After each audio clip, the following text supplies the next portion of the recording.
আজকে আপনাদের সাথে শেয়ার করব নরম তুলতুলে বনরুটি রেসিপি। এটা তেলে ভাজা বনরুটি। এটা আপনারা ঝটপট তৈরি করে ফেলতে পারবেন, চায়ের আড্ডায় বিকালে রেখে দিতে পারেন, খুবই দারুণ হয় খেতে। তো এখানে 1 কাপ কুসুম গরম দুধ নিয়ে নিয়েছি, 1 টেবিল চামচ চিনি, একটু লবণ আর 1 টেবিল চামচ ইস্ট দিয়ে এটাকে মিক্স করে নিয়েছি। এখন 2 কাপ আটা দিয়ে দিচ্ছি। আমি আটা দিয়ে তৈরি করছি, এটাকে আমি মিক্স করে নিচ্ছি। দেখুন, তো দুধ এবং ইস্টের মিক্সারের সাথে আমি আটাটাকে ভালো করে মিক্স করে নিচ্ছি। এটাকে একটা শক্ত ডো তৈরি করে নিব। এখন 1 টেবিল চামচ তেল দিয়ে দিয়েছি, দিয়ে এটাকে হাত দিয়ে মথে নিচ্ছি। হাত দিয়ে মথা হয়ে গেলে একটি শক্ত ডো তৈরি করে নিতে হবে, অবশ্যই একটি শক্ত ডো হবে। দেখুন, এই পর্যায়ে আমি তারপরে এটাকে আরেকটু ভালো করে মথে নিব। যত ভালো করে মথবেন ততই কিন্তু আপনার পিঠা এবং বনরুটিটা ভালো আসবে। তো এই ভাজা বনটা আমরা খুব সহজে তৈরি করে ফেলতে পারবো। তো আমি এভাবে দেখুন, যত ভালো করে মথে আপনারা করবেন ততই কিন্তু খুব সুন্দরভাবে সফট হবে। তো এরকম করে আমি সবগুলোকে এভাবে লম্বা শেপ করে এখানে প্লেটে রেখে দিচ্ছি। আমি সবগুলোকে এভাবে তৈরি করে নিয়েছি। এখন তেল গরম হতে হতেই কিন্তু আমার বনটা ফুলে উঠবে প্রায়। তো আমি তেলটাকে গরম করতে বসিয়ে দিয়েছি, এটা গরম হতে হতে কিন্তু আমাদের বনটা ফুলে উঠবে। তো দেখুন, প্রায় অনেকটা ফুলে উঠেছে, তেলে ছাড়লে আরও অনেকটা ফুলে যাবে।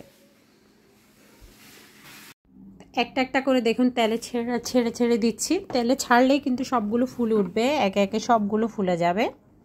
তো এই বনরুটিগুলো কিন্তু খুবই সহজ, বাসায় তৈরি করে ফেলতে পারেন অল্প সময়ে ঝটপটভাবে। যদি আমার রেসিপিগুলো ভালো লাগে তাহলে অবশ্যই একটি লাইক দিয়ে সম্পূর্ণ ভিডিও দেখবেন। আর যদি ফেসবুক থেকে দেখেন তবে অবশ্যই ফলো করে যাবেন। ইউটিউব থেকে দেখলে সাবস্ক্রাইব করে পাশে থাকবেন। নিত্য নতুন সব রেসিপি পাবেন এই চ্যানেলে। তো দেখুন, এটা আপনাদের সাথে কথা বলতে বলতে কিন্তু এটা উল্টিয়ে পাল্টিয়ে প্রায় ব্রাউন কালার হয়ে আসতেছে। যখন একদম ব্রাউন হয়ে যাবে তখন কিন্তু এগুলো উঠিয়ে নেব, এর আগে উঠাবো না। বনগুলো দেখুন ফুলে একদম ডাবল হয়ে গিয়েছে। খেতে কিন্তু দুর্দান্ত স্বাদের এই বনটি ঝটপট তৈরি করে ফেলতে পারেন। বাচ্চাদের আবদার মিটাতে টিফিনে যে কোনো কিছুতেই কিন্তু আপনারা এই তেলে ভাজা বনটি রাখতে পারেন। তো দেখুন, বনগুলো হয়ে গিয়েছে প্রায়। অবশ্যই ব্রাউন কালারটা আপনার পছন্দ মতো, আপনার চাইলে এই কালারও রাখতে পারেন বা একটু ব্রাউন কালার করে তুললে বেশি ভালো হয়, দেখতেও ভালো লাগে, খেতেও ভালো লাগে। তো আমি উল্টিয়ে পাল্টিয়ে দিয়েছি, এটা প্রায় রেডি হয়ে গিয়েছে বনগুলো। এখন প্রত্যেকটা বনকে আমি তুলে নিব।